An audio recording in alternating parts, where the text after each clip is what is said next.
आपचे जे 6-7 खासदार भाजपमध्ये गेलेले ते राज्यसभेचे आहेत आणि राज्यसभेमध्ये बहुमत असायला 18 खासदारांची आणखीन आवश्यकता आहे, त्या राज्यसभेच्या. म्हणून त्याच्यासाठी आम्हाला काही सूचना किंवा आम्ही काहीतरी ऑपरेशन टायगर करतोय असा कोणताही भाग नाही आहे. मागेही आम्ही एकदा स्पष्ट केलं की आमची त्यांची कोणती बैठक झालेली नाही आणि ज्या दिवशी हे ऑपरेशन टायगर करायचं आहे तर ते असं सांगून केलं जात नाही. संपर्कात भले आमचे सर्वजण आहेत, आम्ही हे नाकारत नाही की आमच्या संपर्कात कोणी नाहीत म्हणून, संपर्कात आहेत, परंतु योग्य निर्णय केव्हा घ्यायचा हा सर्व भाग जो आहे तो एकनाथ शिंदे साहेबांकडे आहे. म्हणून आजच्या घडीला तरी आम्ही ऑपरेशन टायगर करायच्या मनस्थितीत नाहीत. शिंदे साहेब योग्य वेळेला योग्य तो निर्णय घेतील आणि त्यावेळेला खऱ्या अर्थानं महाराष्ट्रामध्ये एक वेगळा भूकंप निश्चित आपल्याला पाहायला मिळेल. विधान परिषदेच्या निवडणुकीवर तुमच्या पक्षात नीलम गोऱ्हे आणि बच्चू कडू यांचं नाव चर्चेत आले आणि दोघांना विरोध होत आहे अशी देखील चर्चा आहे. आणि बच्चू कडूंचा तर तुमच्या पक्षाशी काय संबंध असं देखील बोलतो. विधान परिषदच्या आमच्या ज्या 2 जागा जाणार आहे याच्यासाठी जवळपास 10-12 उमेदवाराची इच्छुकांची यादी एकनाथ शिंदे साहेबांकडे आहे. 10-12 जण आहेत. मग त्याच्यात 1 नंबर कोण, 2 नंबर कोण असे कयास फक्त मीडियाच्या माध्यमातून लावल्या जात आहेत. मग बच्चू कडूला देणार का, नीलमताईला देणार का, याला देणार का, त्याला देणार का, परंतु आणखीन कोणत्याही नावाची घोषणा शिंदे साहेबांनी केली नसल्यामुळे त्याच्यावर चर्चा करणं योग्य नाही आहे. जेव्हा ते निर्णय होईल त्या टायमाला शिंदे साहेब सर्वांना विचारतील आणि सगळ्याला सांगतीलही. कुणाला घ्यायचं नाही घ्यायचा पक्षप्रमुख म्हणून त्यांचा अधिकार तर आहेच आहे, परंतु अशी आत्तापर्यंत तरी कोणतीही चर्चा झालेली नाही आहे. या उमेदवारीसाठी किंवा या सदस्यासाठी, विधान परिषदेच्या सदस्यासाठी प्रत्येक जण आपापल्या पद्धतीने लॉबिंग जरूर करतोय. प्रत्येकाला वाटतं की विधान परिषद मला मिळाली पाहिजे आणि त्यात काही गैर पण नाही. म्हणून त्याच्यावर आताच वादंग उठवणं मला वाटतं हे योग्य नाही.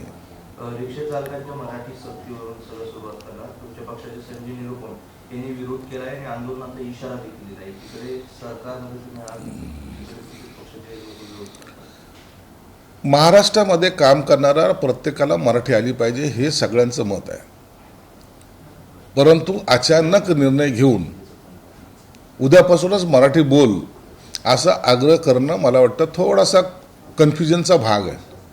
म्हणून संजय निरुपमांनी आंदोलन यासाठी त्यांनाही वाटतं की काही काळ या रिक्षा चालकांना दिला पाहिजे आणि त्या संदर्भामध्ये त्यांनी प्रताप सरनाईक साहेबांशी सुद्धा त्यांची बोलणी झालेली आहे. म्हणून आता त्याच्यावर काय निर्णय घ्यायचा आहे हे प्रताप सरनाईक शिंदे साहेबांशी चर्चा करून ठरवतील.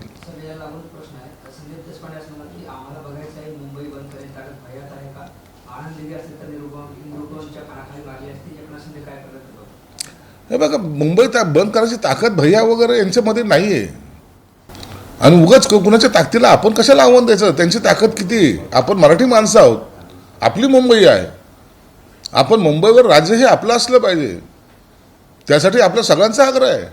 त्याच्यात दुमत कसलं आलं.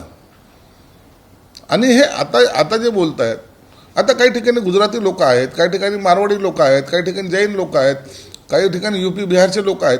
हे यांची भाषेचा जो काही प्रॉब्लेम आहे तो भाषेचा प्रॉब्लेम आपण त्यांना एवढी सक्ती निश्चित करू शकतो. महाराष्ट्रात राहायचंय, मनसेने नाही केलं, मागे पाट्या बदलण्याचा आपण कार्यक्रम केलाच ना. अखेरला मराठी पाट्या या महाराष्ट्रामध्ये मुंबईमध्ये सर्व दुकानावर लावल्या आपण आणि कंपल्शन केलं आपण त्यांना. ना ज्यांनी लावल्या नाही त्याच्या पाट्या तोडल्या पण गेल्या आणि त्यांच्यावर दंडही आकारला गेला. म्हणून हे परिवर्तन काही लोकांना जे काय वाटतं की मुंबई आता काहीतरी महाराष्ट्रापासून वेगळी होईल, मुंबईला आता हिंदी भाषिकांचा काहीतरी कब्जा होईल, असं काही होणार नाही. सर्वांनी पाहिलेलं या महानगरपालिकेमध्ये हिंदी भाषिक कोणतरी महापौर होईल असं अनेकांचा कयास होता. अखेरला मराठी महिलाच आपली महापौर झाली ना. म्हणून मुंबई ही मराठी माणसाचीच आहे आणि त्याच्यासाठी कोणताही कॉम्प्रोमाइज आम्ही करणार नाही. निश्चित वेळेनुसार थोडा बहुत जे काही संधी द्यायचा टाईम असतो ती संधी निश्चित दिली पाहिजे असं प्रत्येकाचं मत आहे.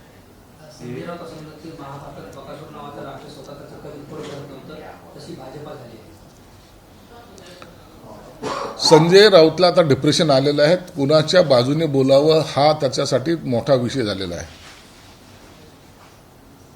अजितदादाची राष्ट्रवादी त्यांच्या त्या शरद पवार गटातून कुठली बाजूला झाली, शरद पवारचं आजची भूमिका काय आहेत हे संजय राऊतला माहिती नाही आहे. संजय राऊत आता त्यांच्या संपर्कातही नाहीत. दुसरं, उभाट्यामध्ये जे अंतर्गत भांडणं आहेत त्यामुळं उभाट्याचं सध्याची स्थिती काय आहे तेही त्यांना सांगता येत नाही. म्हणून तुमच्यामध्ये आपसामध्ये असलेली फाटाफूट, आणि काँग्रेस तर काँग्रेसच आहे, ते कधी कुठं जाईल त्याचा काही नियम नाही. म्हणून तुमच्यामध्ये असलेली फाटाफूट ही इतरांनी जर त्याचा फायदा घेतला तर त्याला बकासूर म्हणणं कितपत योग्य आहे हे त्यांनी विचार केला पाहिजे. म्हणून आता संजय राऊतने कितीही बडबड केली तर हे जे काही त्याचं समीकरण बदलणार आहेत त्याला ते रोखू शकणार नाहीत.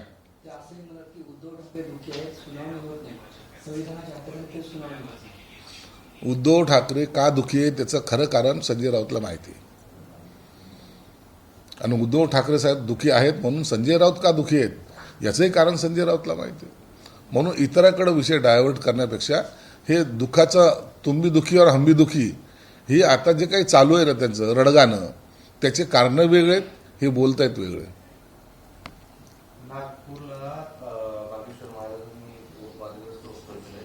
ते असं म्हणतात की छत्रपती शिवाजी महाराज युद्धाची वेळ असल्यावर समस्त रामदासांकडे जाऊन म्हणाले होते की आपण खूप युद्ध लढलो, आता राज्य तुम्ही सांभाळा. छत्रपती शिवाजी महाराज थकले होते, या विधानावरून आता आरोप. आता ह्या काही महाराजांनी ना, मला वाटतं महाराजगिरी सोडून आता राजकारण करावं. स्पष्ट मत आहे माझं. प्रत्येक जण उठतो राजकारणामध्ये धडे द्यायला लागलेला आहे. शिवाजी महाराज थकले होते, तुम्हाला माहिती आहे, ते थकले होते. मग तो टोप काढल्यानंतर लगेच देऊन टाकला रामदास स्वामीकडे. काही कथोकल्पित कहाण्या करणं या महाराजांनी थांबवल्या पाहिजे. महाराष्ट्रामध्ये येऊन अनेक वेळेला यांनी असे उलटे सुलटे स्टेटमेंट केलेले, त्यामुळं संभ्रम तयार करून आणि मग त्याचा चीड निर्माण होते महाराष्ट्रामध्ये.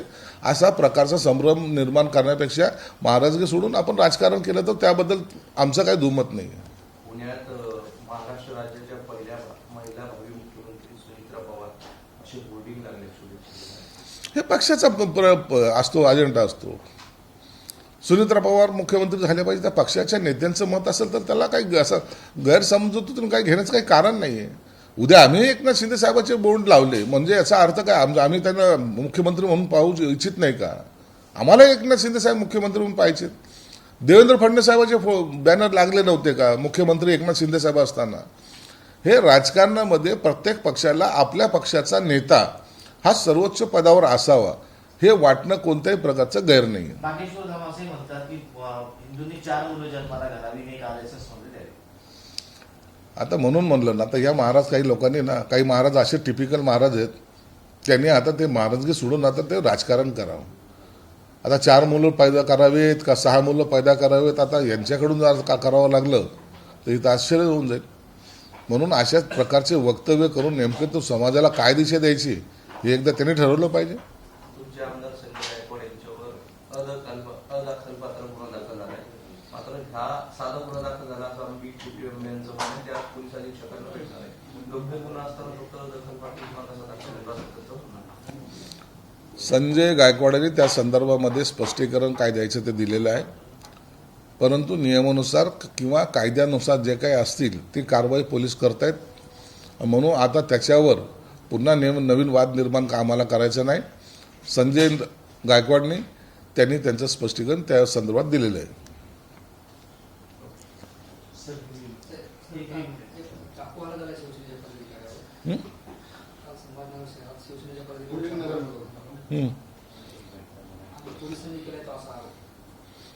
शहरामध्ये गुन्हेगारीचं प्रमाण वाढतंय, खुनाचं प्रमाण वाढतंय. मी पोलीस आयुक्तांना सुद्धा सांगितलं की शहरामध्ये गुंडगिरी, खुनाचे प्रकार, ड्रग्सचे प्रकार वाढत आहेत, त्याच्याकडे लक्ष दिलं पाहिजे. पोलिसांचा धाक या शहरामध्ये राहिला नाही की काय अशी परिस्थिती निर्माण झालेली आहे. आणि त्या संदर्भामध्ये मी उद्या पुन्हा पोलीस आयुक्तांना बोलून याबाबतचा समज देणार आहे. उद्धव ठाकरे यांनी भाजपमधील कटुता संपणार अशा पद्धतीची चर्चा आहे. उद्धव ठाकरे विधान परिषदेचे उमेदवार असेल तर निवडणूक बिनविरोध होणार आहे. उद्धव ठाकरेंची ऐवजी महाविकास आघाडीने अन्य उमेदवार दिला तर भाजप दुसरा उमेदवार देणार अशा पद्धतीची चर्चा आहे. उद्धव ठाकरेंना पुन्हा विधान परिषदमध्ये जायचंच आहे, त्यांची ती मानसिकता आहे. ह्याच्या चाललेल्या बातम्या आहेत ना, महाआघाडीचे काँग्रेसवाले म्हणतात उद्धव ठाकरे असले तर आम्ही विचार करू, राष्ट्रवादीवाले म्हणतात आम्ही पाठिंबा देऊ. उभाटावाले स्वतःच म्हणतात हा निर्णय उद्धव साहेबच घेणार आहेत. या अशा सर्व बातम्या फक्त अशा चाललेल्या आहेत. अखेरला उद्धव ठाकरे हेच विधान परिषदचे उमेदवार असणार आहेत आणि तेच विधान परिषदेमध्ये जायला ते सुद्धा स्वतः इच्छुक आहेत. म्हणून किती जरी काही जरी झालं तर ही विधान परिषदची निवडणूक उद्धव ठाकरे लढवणार आहेत आणि त्याच्यामुळं इतर सगळ्या निवडणुका मला वाटतं दुसरे कोणी उमेदवार नसल्यामुळं फाटाफुटीचे चान्सेस कमी होतील आणि ही बिनविरोध निवडणूक होईल असा एकंदरीत अंदाज आहे.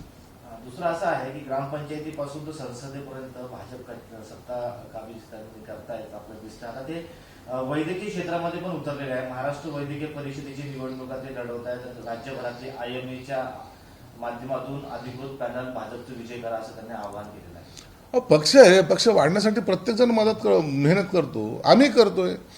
आमचे सर्व कार्यकर्ते आज खेडोखोडी चाललेत. पूर्ण सगळीकडे तुम्ही पाहाल प्रत्येक ठिकाणी कार्यकर्त्यांचा संच आपला हा कार्यरत झालेला आहे. ही सगळी प्रॅक्टिस जी आहे 2000 निवडणुकीची तयारी हे सर्वच पक्ष करतायत. म्हणून भाजपने केलं तर ते काही गैर नाही आहे. हा तो त्यांचा अधिकार आहे. मुंबईच्या माटुंग्यात परप्रांतीय सुपरवायझरने मराठी कामगाराला अपशब्द वापरलाय. थकलेला पगार मागितल्यामुळे शिवगाळ केली, यामुळे वाद निर्माण झाला. नाही, अशा छोट्या मोठ्या गोष्टी रोज घडत असतात. याच्यावर एवढी मोठी स्टेट लेवलची बातमी करण्याचं काही कारण नाही. सर, नागपुर में बागेश्वर बाबा ने कहा है कि 4 बच्चे पैदा करो, एक RSS को. देखिए, महाराज लोगों ने अपना संस्कृति के बारे में बोलना चाहिए, देश हित के बारे में बोलना चाहिए. ये पॉलिटिक्स करना उनका काम नहीं है. अगर पॉलिटिक्स की करना है तो उन्होंने ये बाबागिरी छोड़ के पॉलिटिक्स में ओपनली आना चाहिए और उसके ऊपर भाष्य करना चाहिए. मुझे लगता है समाज में दुही फैलाने के बजाय समाज के हित के लिए जो बात कर सकते उतना ही करो.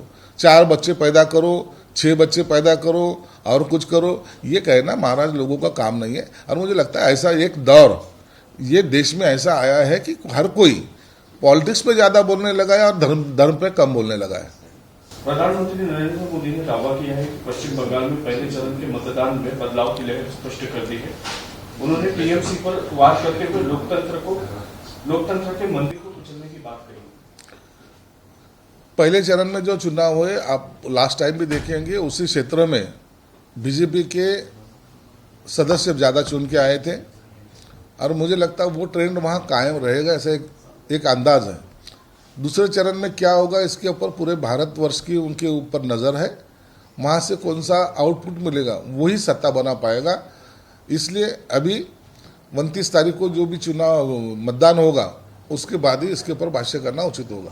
सर, आपके जो है 7 सांसद जो है वो भाजपा में शामिल हो चुके हैं. उसके ऊपर जो है कांग्रेस ने और SAD ने दावा किया, शिरोमणि अकाली दल ने दावा किया कि और भी सांसद जा सकते हैं.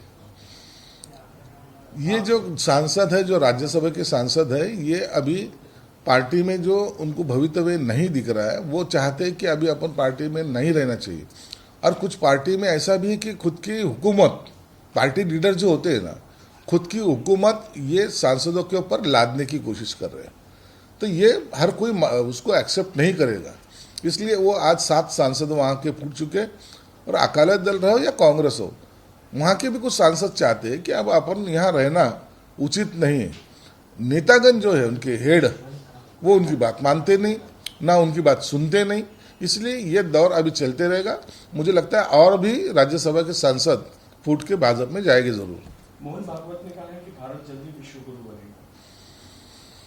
मोहन भागवत जी ने कहा है तो ठीक है, हम भी चाहते हैं विश्व गुरु बने. पूरा देश चाहता है कि भारत की एक ताकत ये दुनिया के सामने आए.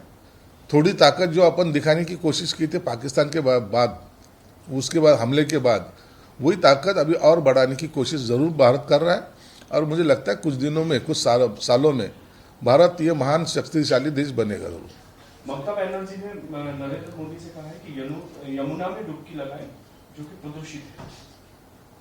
यमुना नदी में डुबकी लगाए जो कि प्रदूषित है. उन्होंने आरोप लगाया कि PM केवल वोट बटोरने के लिए राजनीति करते. ये इलेक्शन की इस जुमले रहते हैं, ये बाईस बातें चलते रहती है, लेकिन PM है और ममता है. तो ये सब बातें इलेक्शन के टाइम में एक के खिलाफ में बोलना ये ट्रेंड चलता है. सर, एक शेवटचा मराठी प्रश्न. दहिसरमध्ये संजय निरुपमच्या विरोधात आंदोलन करणं मन सैनिकांना भोवलं. 11 जणांच्या विरोधात गुन्हा दाखल झालाय, तर नियमभंग केल्याप्रकरणी निरुपम विरोधात सुद्धा गुन्हा दाखल झाला. तेथील वाद हा आता रिक्षा चालकाचा पुरता मर्यादित न होता तो राजकारणाच्या एका पटलावर आलेला आहे. मनसेने आंदोलन केलं म्हणून संजय राऊतने विरोध केला की काय, म्हणून संजय राऊतच्या विरोधात संजय निरुपमच्या विरोधात आंदोलन, मग संजय निरुपम आणि त्याच्याबद्दलचं आक्रमक बोलणं, हा आता राजकीय डावपेच त्या ठिकाणी चाललेले आहेत. मला वाटतं पोलीस आपली कारवाई करतायत, परंतु महाराष्ट्रामध्ये राहणाऱ्यांनी पहिलेही सांगितलं की महाराष्ट्रातल्या राहणाऱ्या प्रत्येक माणसाला मराठी आलं पाहिजे, हे आमचा सुद्धा आग्रह आहे. परंतु जर त्यांनी काही कालावधी मागितलं तर त्याला दिलाही पाहिजे, असा एकंदर सूर आहे. आणखी एका बाबाला अटक केली आहे, मनोहर बाबा म्हणून सोलापूरचे. जे भक्त समजतात, स्वतःला प्रति अवतार समजतात बाळूमामांना, तर त्यात पुन्हा नेत्यांसोबत फोटो निघालेत. म्हणजे अगदी शरद पवारपासून ते एकनाथ शिंदे पासून ते सर्वांचे. प्रश्न असा आहे की सगळ्या बाबांसोबत नेत्यांचे फोटो येतात. हे बघा, बाबा असतील, भविष्यकार असतील, कोणत्या आणखीन संस्थेचे लोक असतील, छोट्या मोठ्या एनजीओज असतील, हे प्रत्येक माणूस हा राजकीय पक्षाच्या नेत्यांशी संबंधित असतो, हे आम्ही मान्यच करतो. मग त्यांचा असलेला एखादा कार्यक्रम असेल किंवा त्यांची असलेली भेट असेल, हे स्वाभाविक आहे. परंतु जसं खरात प्रकरण झालेलं आहे की त्याच्यामध्ये त्यांनी केलेले दुष्कृत्य, त्याच्यामध्ये जर कोणताही राजकीय पक्षाचा पुढारी आढळला तर त्याच्यावर कारवाई झाली पाहिजे, असं आमचं स्पष्ट मत आहे. फोटो असणं, आता तुम्ही पाहत असाल यूपी बिहारचा कोणता तरी बाबा इकडे वर्षकाठी फिरत असतात, त्यांच्याकडे डायरी असते आणि मग ते आपला बी फोटो काढतात, साहेब एक फोटो आपका भी चाहिए, घेऊन टाक बाबा, आणि त्या फोटोच्या आधारे मग ते इतरांना ब्लॅकमेल करतात. आता असं झालेलं आहे.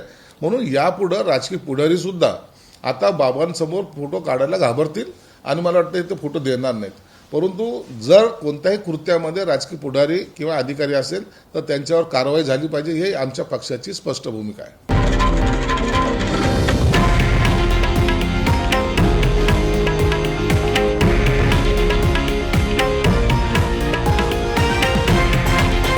हे आहे देशातील नंबर 1 न्यूज नेटवर्क आणि आपण पाहत आहात TV9 मराठी, एकमेव.